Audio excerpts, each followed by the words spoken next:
Good evening, everyone. My name is Sarah Block, and I'm the Senior Development and Communications Manager at Brooklyn Legal Services Corporation A, or Brooklyn A. Before I get into the content of our program, I'm going to pass it over to Carlo, who is one of our interpreters, who alongside Maria will be interpreting today's program into Spanish as well. And so I'm going to pass it over to Carlo for instructions on how to access our Spanish program. Hi, I'm going to say this in Spanish for all the Spanish speakers. Buenas tardes. En esta ocasión, como María y yo vamos a interpretar al español esta presentación, entonces les pido que se conecten al canal de español y para que escuchen la presentación en español. Y al final, si tienen una pregunta, me parece que hay una manera de pedirlas levantando la mano o escribiendo algún mensaje en el chat, como dicen, en la sala de mensajes, para que puedan hacer sus preguntas y nosotros las interpretaremos luego del español al inglés para los ponentes. Esto sería todo por ahora. Si hay alguna instrucción adicional, yo se las doy más tarde. Gracias. Great, thank you, Carlos. So I'm going to now launch the Spanish interpretation.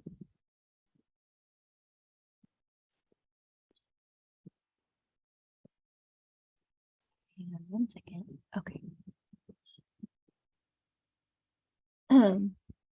Okay. Are we seeing that it's now available? Awesome. Yes. All right. Wonderful. Okay. Again, good evening. My name is Sarah Block, and I'm the Senior Development and Communications Manager at Brooklyn Legal Services Corporation A, or Brooklyn A. Just want to begin by acknowledging that, I know this has been a challenging time for so many people in different ways, and I want to thank each person here for what you're doing to maintain stability in your own neighborhoods and your personal lives and your professional lives and in your communities. This evening, I welcome you to one of the events for our Fight for Your Rights Tenant Education series.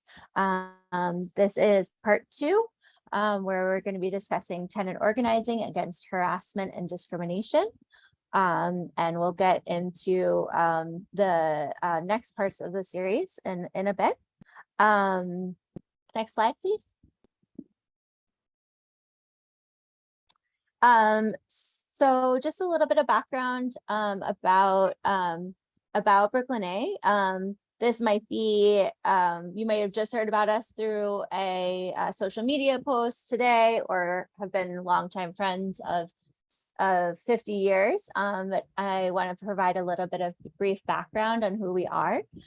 So since our founding in Williamsburg, Brownsville, and East New York in 1968, Brooklyn A has used high quality, low barrier, neighborhood-based legal and advocacy tools to disrupt cycles of economic and racial injustice. We represent low and moderate income individuals and families throughout New York City. Our clients live in rapidly gentrifying neighborhoods where many residents and small business owners face displacement, harassment, discrimination, like we're going to talk about this evening. Last year, we served close to 13,000 residential tenants, homeowners, taxpayers, and small businesses through our 3 program areas. And I just want to bring some quick attention to the other program areas that other than what we're going to be talking about this evening.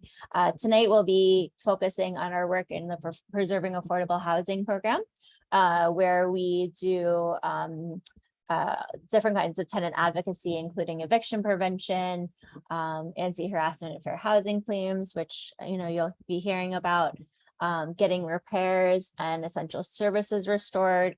We're going to be doing a training on that, and also in collaboration with State Nix Alliance and Councilmember Gutierrez's office, in September.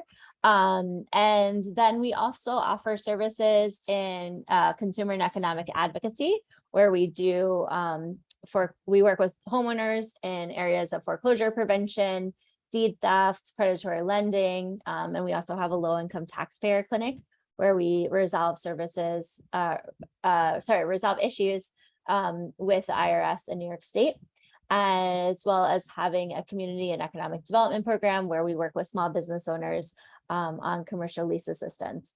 All of these services are free, and you can access them Monday through Friday, 9 a.m. to 5 p.m. At info@bka.org. Send us an email. I check that email inbox. I'll make sure it gets to the right place. Or call us at 718-487-2300. You never know who needs these services, so please spread the word to your neighbors, friends, colleagues. And we are here to help you. We also have three offices. One of them is in Williamsburg, another in Bushwick, and the third in Bed-Stuy. So we can see you in those offices as well. Next slide, please. So this evening, we're really excited to have our sponsor, Councilmember Jennifer Gutiérrez, with us. The council member has been a longtime friend of both Brooklyn A and St. Nick's Alliance. We're really excited to build a partnership with you, and thank you for all your support so far of the organizations, and certainly tenants and New Yorkers at large. So now I'll pass it over to you, council member. Thank you so much, Sarah. So I will just speak in English and Carlos will interpret, or exactly. I don't want to throw it off. I know you have a system. Gracias, Carlos. Thank you, Sarah. Thank you to Brooklyn Legal Services and St. Nick's for co-hosting this Know Your Rights workshop this evening, and for allowing my office and myself to be a part of it. You know, I grew up here, and I'm a lifelong renter. My parents were renters, and it's really becoming the trend that if we don't work actively to keep families where they're already at, especially if they are in rent stabilized units, we are putting our communities, especially our immigrant communities, our working class communities, and communities of color at far greater risk. We are not building housing fast enough. We are not holding landlords accountable in a meaningful way fast enough.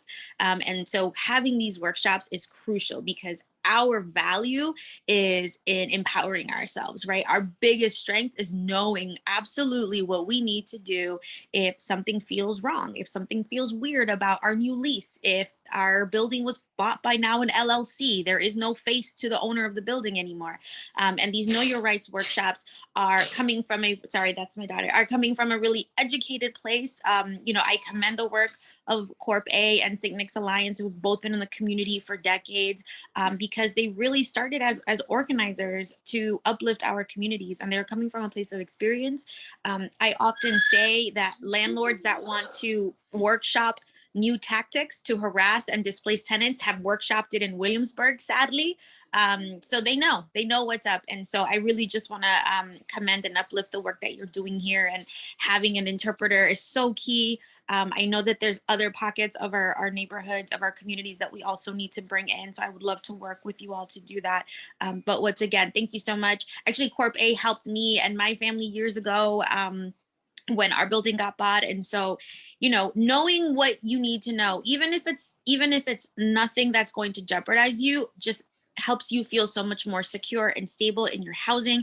And as we know, that is the #1 issue that is impacting and affecting New Yorkers, is housing instability. When you have housing security, you will see that you also have thriving communities, thriving schools, access to food, access to all the things that are so important to our community. So thank you once again for hosting this and allowing myself and Abe Lugo, my new Williamsburg organizer, to be a part of this.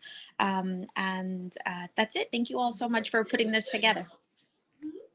Thank you so much, council member. And thank you for being, for now representing the neighborhood in which you grew up in, and we've been fighting in alongside each other for a long time. And I'm really excited about the work that we'll do together with your office, with Abe, And yeah, definitely, you know, keep the fight alive. So I'm going to pass it over now to Colin to give a bit of a background on St. Nick's Alliance. Hi, everybody. I just wanted to thank again Brooklyn Legal Services A and the Council Member's Office for inviting St. Nick's to participate in this event. St. Nick's Alliance is a very multifaceted organization. The mission statement's on screen, but we work in affordable housing, in elder care, both through senior housing and through things like home care and senior recreation, a lot of workforce development programs, and also youth and education, including after school and work to learn programs. So I work for the Community Preservation Division of St. Nick's. I'm the senior community organizer, and we focus on helping people stay in their rent stabilized housing, help people exercise their rights, and make sure that the community that we have in Greenpoint and Williamsburg is able to stay there despite all of the upheaval and changes that we've all seen in recent decades. Thanks so much, Colin. We're very excited to work with you and with St. Nick's Alliance. Really excited to turn the presentation over to this evening's presenters, including Johnny Rivera, who is a community organizer with the Brooklyn A's Preserving Affordable Housing Unit. Colin, who you just heard from, who is a senior community organizer at St. Nick's Alliance, and Zac Hale, staff attorney at Brooklyn A's Preserving Affordable Housing Unit. With that, I will turn it over to Johnny. Great, thank you, Sarah, and thank you all for coming tonight. I didn't pace my schedule, so Sarah, if you could let me know when I have a 1 minute up, I'll try to wrap up. Gotcha. But I want to say to the tenants, you never asked to come here tonight. If you're facing problems, for the most part, it's probably brought on from something outside of just you not being a good person, taking care of things, and so on. And I want to let you know that tonight, we want to help you with that issue when it comes to fighting the landlord and correcting some abuses that go on. So I know I have a couple of slides there. Do you have them, Sarah? You want to take me to the first one? First one's a little comical. Well, the next one, I guess. Yes, this one. Okay. Usually we use this to kind of get some Q&A going, but I'll make some assumptions. If you might have gathered that this is a metaphor for landlords and tenants. And which one you think is the landlord, the little fish or the big fish? You're right, it's the big fish. The big fish is mean looking, has teeth, can tear through, can really hurt the little fish, the tenants. And that's because for the most part, tenants are not organized, they're not together. And it's easy for a landlord to just go after you on whatever issue it is, right or wrong. Again, some of you never asked for anything other than, I want a decent home, a place to raise my family, a place to sleep at night. That's all. But unfortunately, you have become the victim of issues around your building, the landlord, and so on. And so I'm sure you've already tried to call, to say to the super, to the management, what the problems are, etc. And you've gotten ignored, nowhere, or at best, sometimes you've gotten some shoddy repairs, and within a month or two, it's falling apart. That's what you get when you're by yourself and trying to do the right thing. We like to think about bringing tenants together. It's a different approach. I know you didn't all move in together, and you might not even know your tenants or your neighbors. You might not even talk to them. But in this case, it really warrants us coming together as a body, larger than individuals. And when we do that, as this metaphor has the second picture down below, suddenly tenants look like a bigger fish going after the landlord. And the landlord's running scared in this picture.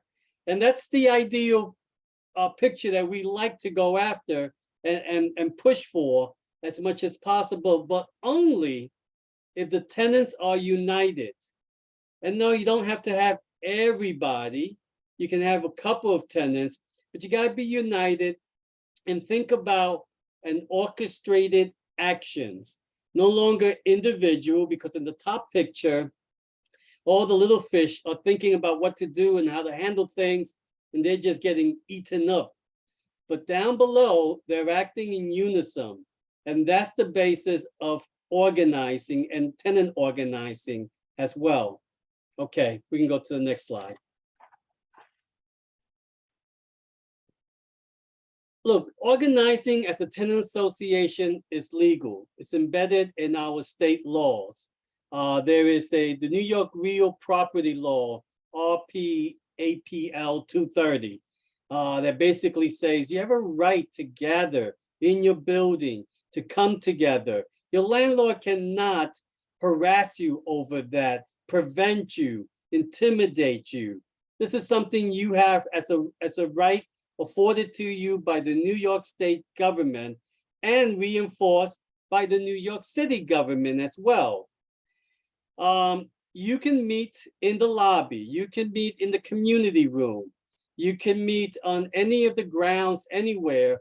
And yes, some landlords might still, or super might threaten you and even call the police on you. That's okay. Police are welcome to come. When they see that folks are having a meeting, they're invited to stay if they like. Chances are they'll walk away and that'll be that. But you absolutely have a right to form an organization. And this organization doesn't have to have all of the official definition and properties of an organization. It's just two or more tenants coming together. And you have the making of a tenant association, whether your landlord recognizes that or not. Next slide, please.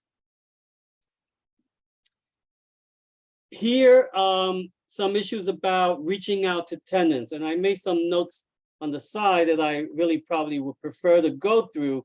And this activity is called canvassing, where you go knock on doors of every tenant, find out who shares your interest. As you know, not everyone's going to share your interest. And then most importantly, find out who is willing to come together as a group, who's had it up to here and is saying enough is enough. I've been paying my rent, I'm entitled to these services. After all, you know, as tenants, we're not asking for the Taj Mahal. We're asking to be respected as tenants, as people who are in business here in the transaction of paying rent on a monthly basis. So what do you do when you go door to door? You chit chat, you collect names, telephone, emails, understand language needs, make a note of all that, make a list of all the repair issues that are needed, harassment issues for the apartment and for the building Y as well. Remember, you just don't live in your apartment. Going through the stairs, the elevator, the hallways, these common areas are important to note that there are issues there. Come together to see if you could all meet and tell the landlord in writing, in a letter, as if the landlord, building manager is not aware what the problems are. It's a courtesy call on your part to let them know that these are the issues and we are prepared to take action if need be. Give it a week or two to respond. Usually the response is, it went quiet suddenly. Okay, that's one of the response, silence. I didn't know that. We'll see what we can do. maybe tomorrow, mañana, we can fix the problem, and the day never comes, or it comes at an appropriate time, not scheduled, and sometimes it's done and it's halfway done, so on. Next slide. The COVID pandemic. Well, yeah, I mean, I thought about this one, and it's like, yeah, the COVID, but most of us are more comfortable these days. It doesn't mean you kind of let loose. If you're gonna meet indoors, wear masks. If you can, meet outdoors where there's ventilation. Try, if you can, get on Zoom. If your audience is Zoom savvy, terrific. But if it's not, think about an in-person meeting somewhere. And I was gonna say, make sure that everybody's vaccinated, but I don't think we can impose that on anyone. You just hope that they are, but I don't even think we can raise this as an issue. Let me see what else. Next slide. Oops, that's too fast and ahead of myself. Let me go to my notes here. Let's see, you can meet at a nearby organization. Sometimes you don't have to meet in the building. Maybe you're not comfortable with everybody hearing your conversation. So ask for the church basement, a nonprofit organization, even a business if they have the room for it, that you can convene. Try to do video conference. You can also do telephone conference through Zoom.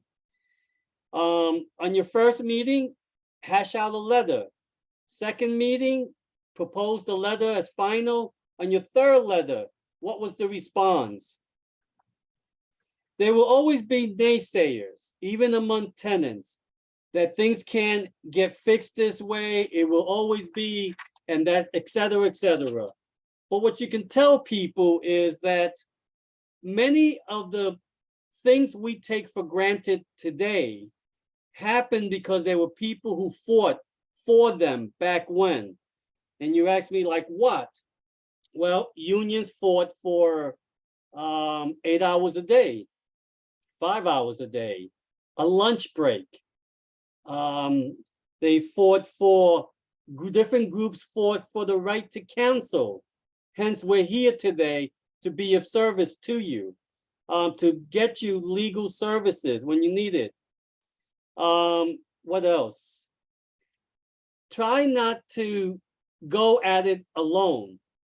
We come as partnerships, the elected official, the legal firm, and there are also other nonprofit organizations like the one we have on the video tonight. All here to be of help and partnership so that you don't face that big bad fish called the landlord by yourself. That's the last thing you want. You really want a whole group together. And how much time do I have left there? About 1 more minute. Oh, good timing. Okay. I just want to reiterate, I guess, the most obvious. Many of you will say, I didn't sign up for all this. I know you didn't. I know tonight you'd rather be cooking, eating, taking care of your family, watching some TV, reading a great book, etc. But unfortunately, when we become a victim of a situation, we have a choice. Either we take it or we challenge it. And we urge you to challenge it, and we want to be your partners in doing this. When tenants fight, we win. And there are many good examples of that. And tonight I don't have time to get into it, but tenants have won. And one key example I guess I'll leave you with is for many years, tenants would go to the tenant landlord court, which is really the landlord court, and would usually lose their case. Because of laws passed in 2019, a lot of people get lawyers now to help to represent them in court, in housing court. And over 80% of these tenants are not easily removed, get their repairs done, and I mean, they're not evicted. So things have changed, but you have to come together, and in numbers, there is power. Why the tenant association, tenant association is really important. Thank you. Thank you, Johnny. I'm now going to speak, building off of all that Johnny shared about the power of tenant associations and a lot of the benefits of organizing, to speak more specifically about signs of harassment that you may notice in your building or in your apartment, and what recourse you might have. And there are a lot of different ways that, unfortunately, landlords harass their tenants that you may or may not have experienced. Maybe they're offering you money repeatedly to have you out of your lease illegally. Maybe they're just verbally harassing you or even physically harassing you in and around your apartment and building. In the neighborhoods in which St. Nick's Alliance works in Greenpoint and Williamsburg, we've increasingly seen construction as harassment. With all of the development that's happening and all of the gentrification, landlords want to renovate buildings, tear them down completely in order to put up more expensive housing. And to do that, they often use different forms of illegal construction. And that can be confusing because your landlord might need to do repairs anyways. It's hard to know what's legal about construction. So hopefully I can shed some light on that.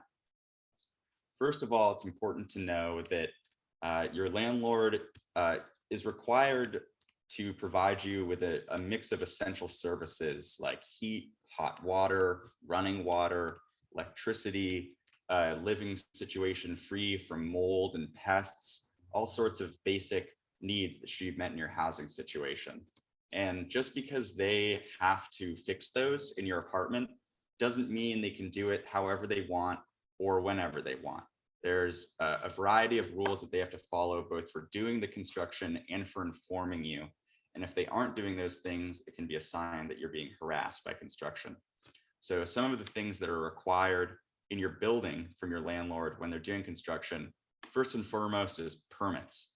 Those you'll often see on the front of construction sites in New York, and there's 7 or 8 of them all slapped in a row.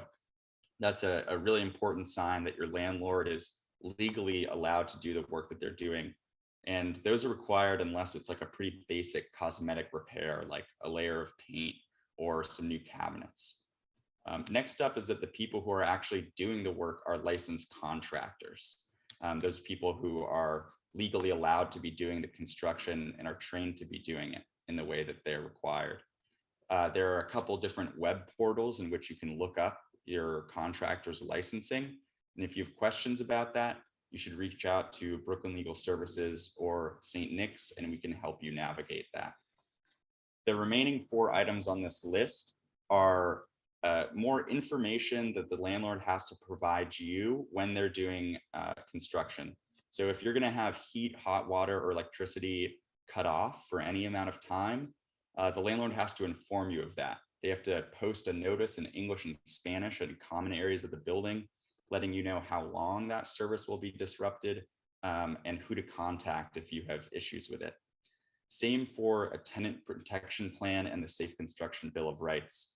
These both need to be posted really publicly on every floor of the building near the stairwell or elevator, and they inform you the steps that the landlord is taking to make sure that you are protected from dust or noise, things that occur normally during even legal construction, and who you can talk to at the city or state to complain if those things are not being met by the landlord.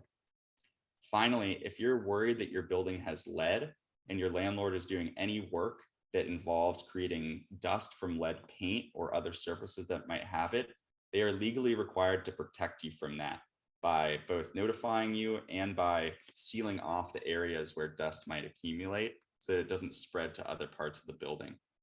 If you notice a construction and you don't see these signs posted around your building out front in the case of permits, and you're having heat or hot water shut off without being informed, then you should reach out to your neighbors and see if they're having the same problems, and also get in touch with a community organization because these are all things that you're legally entitled to as a tenant. Even more invasive can be a landlord needing to do repairs in your own apartment. And again, just because you need something fixed doesn't mean that they can come any time of day or night to fix it. You need to be notified in advance in writing about what they're going to be fixing and when, and it needs to be during normal business hours during the week, unless you agree to a different schedule that works for you. And any contractor or agent of the landlord who shows up must be able to show you in writing that they're allowed by the owner to enter your apartment. They can't just send a random person who just shows up and claims that they need to fix your sink. Finally, if these things aren't being met, the conditions we just talked about, you might be facing illegal construction and harassment. And there are some even more obvious signs despite the lack of permits or licensed contractors. If there's really excessive noise, I mean, we've heard of people, the landlord leaves a jackhammer running on an upstairs apartment in order to get people to leave.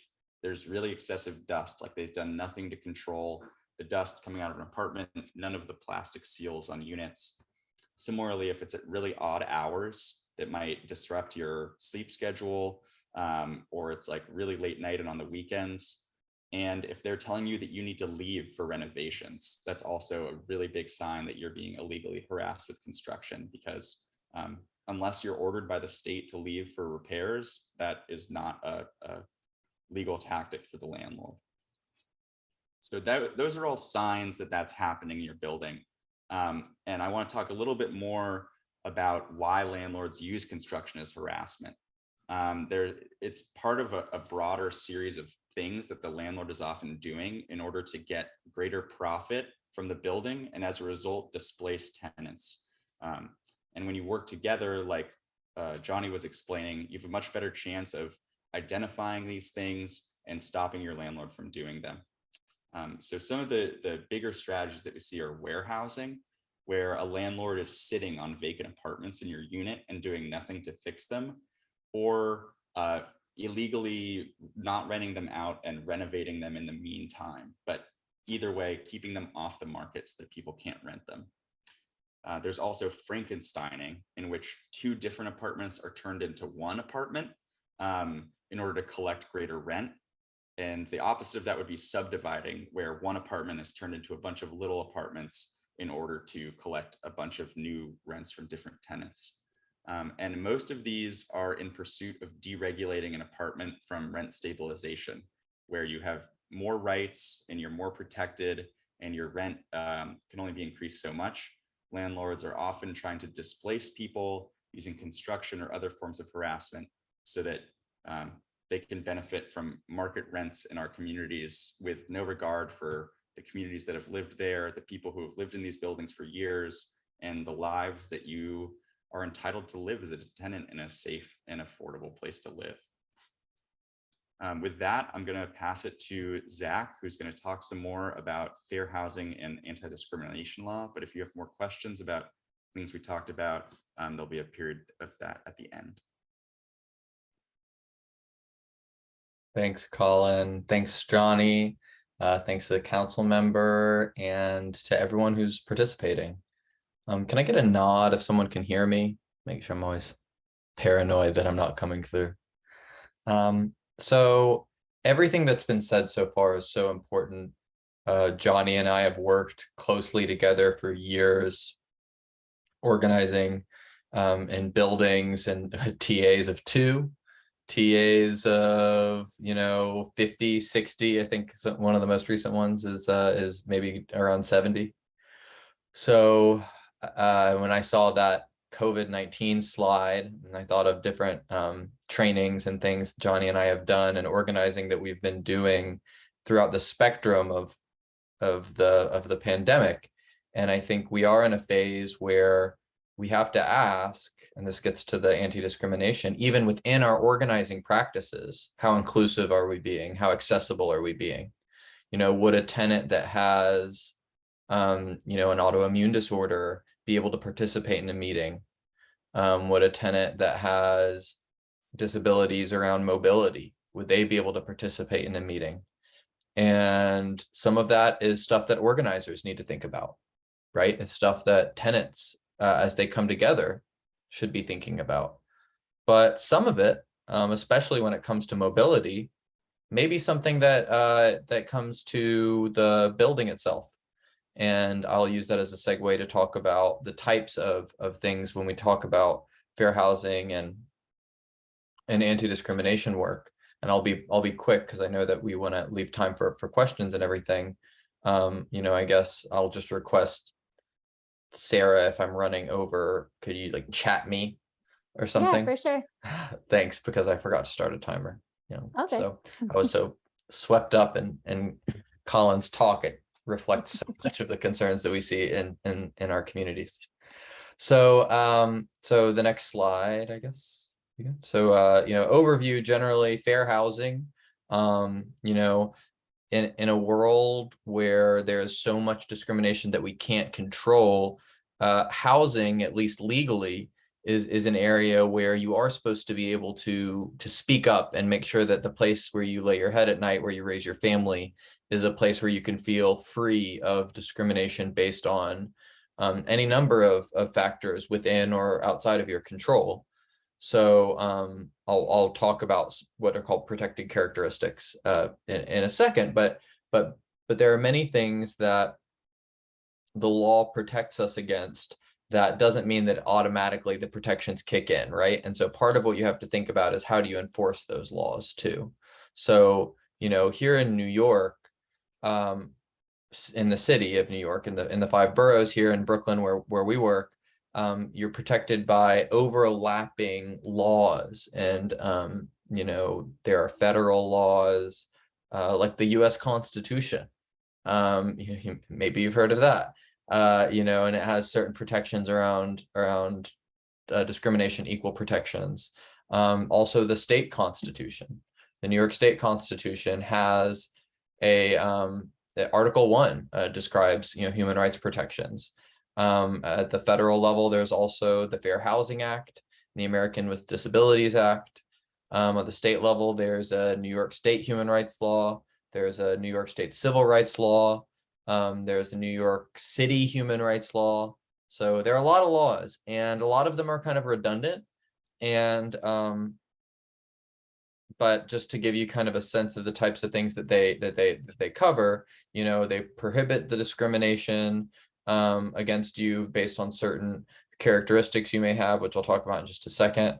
That also relates specifically, like the Fair Housing Law and the New York State Human Rights Law relates specifically to housing and to rental housing. There's also some specific in the Americans with Disabilities Act. There are things around what we would call reasonable accommodations, right? So that's not just discrimination, like I'm not going to rent to you if you have a disability. No, it's actually they have to make an affirmative move to protect, to make you included in your ability to come into a building. Ramps are an obvious example, but working elevators, bars and showers, accessible fuse boxes. I'm just listing some things that we've worked on in the past year. It can also, disabilities obviously are not always mobility or visual. Disabilities can definitely be of a mental or emotional nature. And that could be the type of thing that you need protections against when, in terms of how your landlord's workers interact with you, or of how you have to process certain things. One very common situation in our line of work is what they call hoarding, right? But which has this very negative thing. But people, for whatever reason, they accumulate things, and the landlord has to make to make acceptances for when something comes out of what can be a diagnosis, right? So one thing I want to harp on that I don't have time to explain the process of today is if you have a disability that can include an illness, a chronic illness, or a temporary disability, you have the right to have a reasonable accommodation. So reach out to our organization, reach out to St. Nick's, and talk to us about the steps that you can take to request a reasonable accommodation in your housing, because it's not just discrimination in finding and keeping housing, but it's about making sure that where you live is accessible to you, right? It's hard to think of anything more important than that. So, but zooming back out, anti-discrimination also deals with, renting out to people. And so if you're dealing with one of these issues, discrimination for somewhere you currently live or where you want to live, right? So source of income discrimination happens all the time. You have vouchers. You try to go, rent somewhere and they say out loud, we don't do vouchers. We don't accept vouchers. Illegal, flat out against the law. They say, oh, no kids. We don't want kids here. Illegal, completely against the law. So you got to, I tell clients all the time, like, I don't want to cause a fuss. I don't want to stress. We have to get these people in trouble. I mean, they're out here just blatantly breaking the law in a way that is truly harmful. And if they did it to you, they did it to others, And so reporting that to the Attorney General's office, reporting it to the Division of Human Rights, the Commission on Human Rights, not just that's a narrow example I gave, but any of these things that could happen. You could be already living somewhere and the owner could, basically, whether it's making a slur or some type of comment about you or a guest that you may have, or it could be doing something that disrespects you in some way. If you have a mezuzah or something on your door and making fun of you or taking that down. So there's all kinds of ways. There's no shortage of ways that owners of rental properties in New York City can discriminate against you, and the law is quite generous to protect you, but you have to use it. And so what does that mean? File complaints, right? You file a complaint with HUD, you file a complaint with the New York State Division of Human Rights, you file a complaint with the New York City Commission on Human Rights, you file a lawsuit, right? You can file a lawsuit in several venues. So complaints are very user-friendly. Get online, go to one of the websites of these places, just Google fair housing complaint. It'll come up, log it in, put your information, make sure it's a trustworthy site, but put in your information and what happened. It's important that those complaints get filed, not just for you. It is important for you, but it's important for everyone. You're not just protecting yourself, you're protecting your neighbors, you're protecting the next person who is like you, who looks like you, who speaks like you, and who may face the same discrimination that you're facing today. So just quickly, we'll go to the next slide. This is kind of my last thing. So we have time for questions, but here's just some of the protected classes under the fair housing law that applies for New York City residents. That's a lot, right? I mean, that's a lot of different things. Your immigration status, it happens all the time. Landlords threatening people based on their immigration status. That can be really tricky because do you want to report that and put yourself at risk in that situation? That can definitely be tricky. Reach out to an attorney. But there are a lot of protections here in New York City that make that possible for you to stand up for your rights that you do have, regardless of immigration status. Your race, your religion, your national origin, where you come from or your family comes from, sexual orientation, gender expression, gender identity, pregnancy is another big one. I mean, I just had a case with really bad pregnancy discrimination, which is related to children, discrimination against children, source of income, vouchers, right? Subsidies that landlords won't accept, that's illegal. And one of the really stark ones that happens a lot, discrimination related to your status as a victim, fleeing domestic violence, intimate personal, intimate partner violence that people experience, flee right into the face of more harm and discrimination. So a lot of these are visible and a lot of them are not, right? They don't have to be visible to be valid. And I think that the most important thing I want anyone listening to take away from this today is that if it feels wrong, if you feel that you're being discriminated against, if you feel that your accessibility or inclusion is being prevented, there's a good chance that it is, right? There's a good chance that there is something wrong there. And there may or may not be a legal step you can take, but it's definitely worth looking, trying to enforce your rights. Because at the end of the day, these rights are about protecting your dignity within your own home. And as I said before, I can't think of anything more important than that. That's what I do for my job, is helping people to realize that. That's what Johnny does. That's what Colin does. I know it's a big part of what the council member's office helps people with. So I just want to make ourselves available for questions, I think, at this point. But our inbox and hotline stay open. Oh, final thing, rent relief. This is not part of the discrimination necessarily, but if you or someone is still behind on rent, ERAP is still accepting applications, and that funding could keep rolling, right? We could get more funding from the state or the federal government. We may not, but we could. So you should apply. And while you have an application pending, if you eviction stuff gets paused, I don't know, that doesn't always happen nowadays, but HRA has programs, one-shot deal, cash assistance, shelter assistance. Reach out to Brooklyn A, reach out to St. Nick's. There are a lot of resources to help close whatever gap there may be, either in the past or for future rent. And it's better to get on that proactively. So we're here for that as well. That's it for me. Awesome. Thank you so much, Colin, Johnny, Zach, once again to the council member and our interpreters. Now we'll open it up to questions. You can either write your question into the chat, or if you would like to be ask your question verbally, you can go down to the participants tab and press that little hand button, and we can unmute you. If you're watching on Facebook, you can put your questions into the chat there, and I can read it off.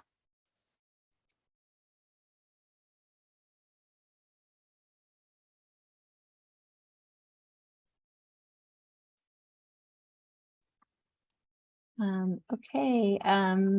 Oops. Okay.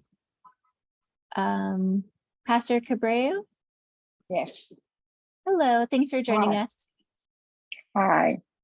You says your chat is disabled. I cannot write anything in your chat because it says the chat is disabled. Can you look into it? I'm sure there are people who would like to write in the chat. Yeah, thank you so much for alerting me to that. I will look into that. And also, when it comes to, thank you for the lawyer that spoke in your program. You guys always have excellent program. Excellent. Thank you. I'm not following you today. I'm following you for some times, but my issue is that when it comes to housing, tenant, landlord is a very, very complicated issue in New York City. And there's a lot of corruptions. But for examples, I got, I know that someone was evicted and they didn't get the eviction letters. The eviction letters were held by the landlord, and that could cause them to be default. So now how they could prove that is very hard. I think, they find out, is when they went to court and find out, but they didn't receive the eviction letters. So it's a lot of issues that's happening in, landlord and tenant issues in New York City. My other question is, this was a remark. My question is, if you apply for ERAP, it's over a year and you don't get an answer, how do you go about it? May I? First of all, thank you for your kind words. And I, as to the notice, I know that wasn't your question, but obviously you should not face eviction in a situation where you weren't even aware that you were supposed to be in court to defend yourself. That is the law. That's not just what feels right. That is the law. So I hope those people and other people, I know many of my clients have a similar situation, but when the marshal comes to your door, if they're coming to evict you, which evictions in New York City have to be done by a marshal, if a marshal comes to your door and you had no idea that was going on, you have to tell them, you have to tell them, you have to assert your defenses. So anyone that that goes through that needs to lawyer up, as they say. For ERAP, the ERAP process is really unfortunate in terms of how it prioritizes things. People that receive other forms of assistance, and for example, people that are living in subsidized housing, they're still not being processed. They were put at the bottom of the priority list, and there are people who applied and were approved within just a couple of months. Many clients that I have, and there are many other clients I have who, as you just described, haven't been approved for years. For not years, I don't know if years is, but over a year. So what do you do in that situation? There's actually, unfortunately, this is just a very big injustice. There's not a clear lever to pull in terms of fixing that. A couple of ideas would be: one, make sure that everything is in with ERAP. So I frequently tell people, they may have scanned a lease that got cut off at the bottom of the document. And the ERAP people are busy. They see it, okay, and they put it to the side. That's documents incomplete. We'll deal with that later. They might send an email that gets lost in a spam filter that says we're missing this document or something. So definitely call. You can just call ERAP, the program, and say, "What's up? What's going on with my what's going on with my application?" Make sure that they have all the materials they need from both sides. Landlords sometimes drag their feet giving materials. So definitely check on that. If at the end of the day, they might tell you, or whoever is asking, you have low priority because of your income subsidy or something. In that case, if you or anybody has a caseworker with either at the housing development where they are, or at home base or something like that, that person might know some resources to close that money gap. So you have some money that's owed. That's what the ERAP application was for. And you are, if you get FEPS, then your ERAP application might be lower priority, but you can talk to FEPS about possibly helping to pay those arrears. So that's just one of many possible situations. The biggest answer is, unfortunately, ERAP just doesn't process some people's applications very quickly, but calling them can help find out why. And how do we contact you guys? For us, I think we had a slide, but you can do what's our preferred go-to email? info@bka.org. Mhm. Okay. And you can send an email to that email address for any of our services, including our work with tenants, homeowners, small business owners, tax issues. I monitor that email inbox, and I'll make sure that it gets to the right place. Okay, it's info@bk.org, right? Exactly. Yeah. Or you can call us at 718-487-2300. Okay. Thank you. I appreciate it. And yeah, for sure. Colin, do you want to give information for St. Nick's? And I don't know if the council member or Abe wants to provide information for your offices, if they're still on.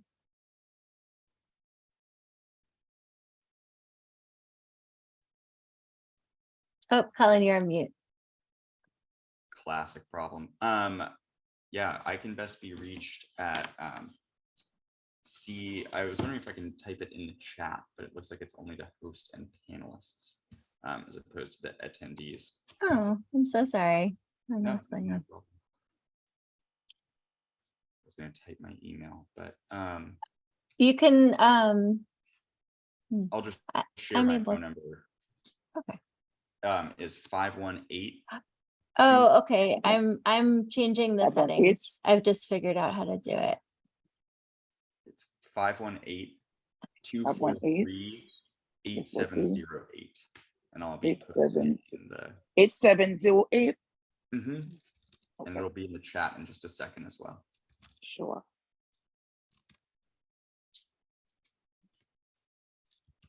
Okay, wonderful. Okay, now the chat is enabled. I'm sorry, everyone. Wonderful. And I believe that is Councilmember Gutierrez's email in the chat. The address, you can go to the office, 306 Union Avenue, in Williamsburg, and then That's our the, address, sorry. oh, I'm sorry. Okay. Yeah. I'm sorry. Okay, great. So I'm seeing another question in the question and answer section.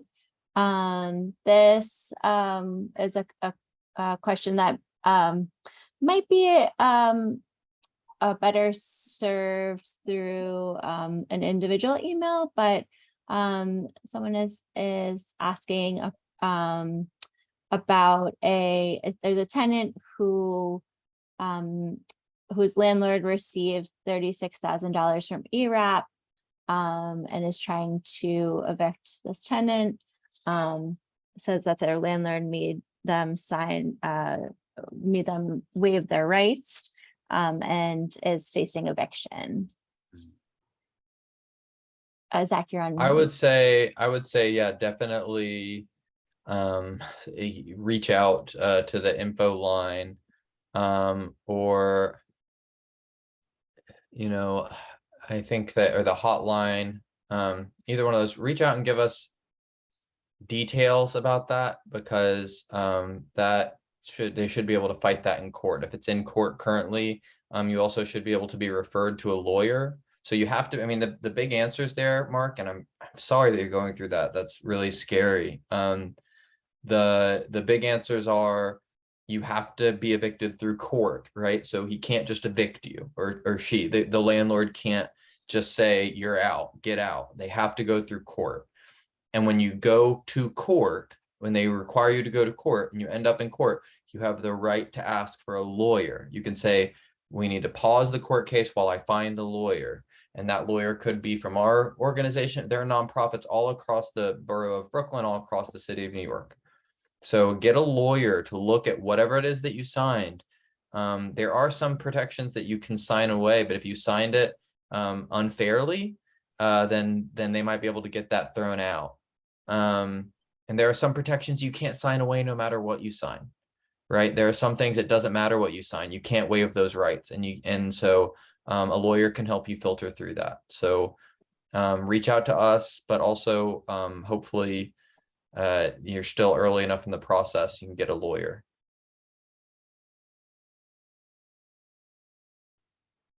Great, thank you so much, Zach. And yes, Mark, we do hope that the situation resolves and you can stay in your home.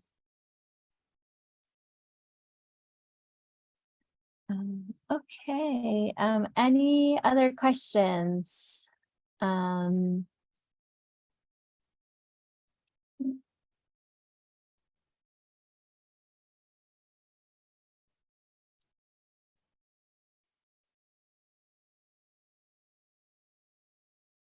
Wonderful. Okay, so not hearing any more questions, I want to invite you all to the next event in this series. We will be covering how to get repairs made on September 28th at 6 p.m. Also, it'll be Brooklyn A, St. Nick's Alliance, and the council member's office that'll be hosting this event. And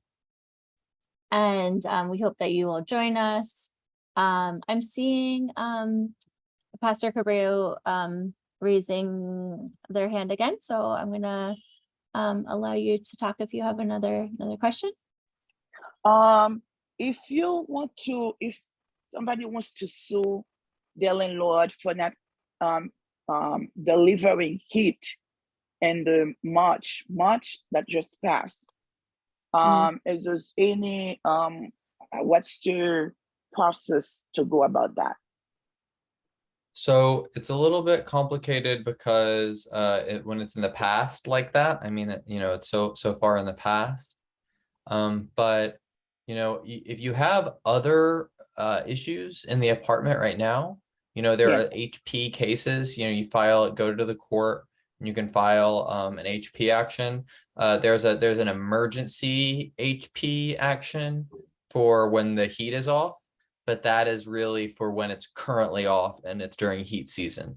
So now that we're not in heat season, it's hard to, there's not really a good way in court to sue for that. Basically, you could sue for harassment. You would go to the court and say, I want to sue my landlord for harassment. One form of harassment, I think, as Colin brought up, is interference of heat. So you can sue your landlord for harassment for that interruption of heat. It's a but bit that of an was the uphill city. battle. Go ahead. That was the issue, is that they could not, the tenants could not put the heat on because they were never, the apartment that they are belongs to the landlord. And the landlord never let them know that they could. He said that they had to put the heat on. And it was the city that had to come to put the instead the heat back, because the landlord was never upfront with them. Oh, yeah, that's very clearly harassment. I think, so they could possibly sue the landlord for harassment. Usually where there's there's more instances of something like that. So even though just suing based on that one thing might be a little bit difficult because it's so far in the past, but it's not that far. I mean, March was only, 5 months ago. So it's still within the time that you can sue for harassment. And I'm guessing there's probably more harassment where that came from. Right. Beautiful. Just going Thank to you. add on top of what Zac shared, that if it happens again, please call 311, or if there's other problems right now in the apartment, to call 311 to have them documented with HPD, even if you end up not pursuing the case. Just like Zac mentioned earlier, of having things on record as complaints is like really important for you and for future tenants in the building. Okay. Beautiful. Thank you. Thank you. Thank you for joining us. And that is also, yes, something that we'll be covering next month in September, about getting repairs made, filing HP actions, restoration of services. So we encourage you to join us and tell others about it. Yeah, if any other questions come up in the next day, weeks, months, please feel free to reach out to us or any of the other organizations. I'm seeing, I think, an additional hand. Okay, Mark, would you like to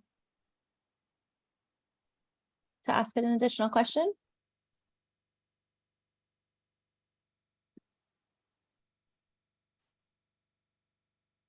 Hello, Mark.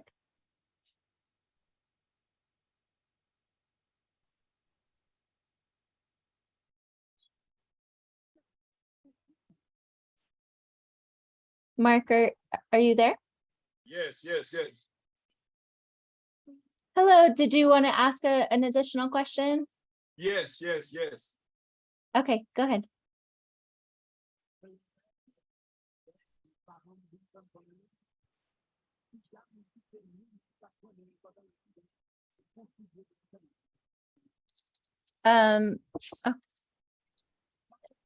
Okay, do you have another question now, or will you? Yes, now. Can you hear me? Yes, we can hear you. Yep, we can hear you.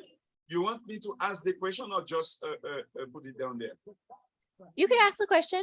Okay. We are 2 tenants in the building, and the landlord wanted me to pay for the there's 1 meter according to Con Edison. Pay for the for Con Edison, and he said if he's pressuring me to do so. Can you please help me? That's the question. I think, Mark, like we said before, if you reach out to the info line, either these phone number or that email address, we have 30 plus attorneys who would love to help you with that. We can't provide you with the legal services right now on the call, but we can do an intake with you. We can talk to you. I would say hold off, don't let the landlord pressure you to do anything right now. Hold off until you talk to an attorney. Thank you so much. Thank you. Thank you. Yes. Okay. Yeah. Please follow up with us. Thank you. All right, thanks. Thank you. Yeah, you can, if you're gonna use the phone number, just call Monday through Friday, 9 a.m. to 5 p.m. And then you can, of course, email at any time. Thank you. Thank you so much. Thank you. Thank you for joining us.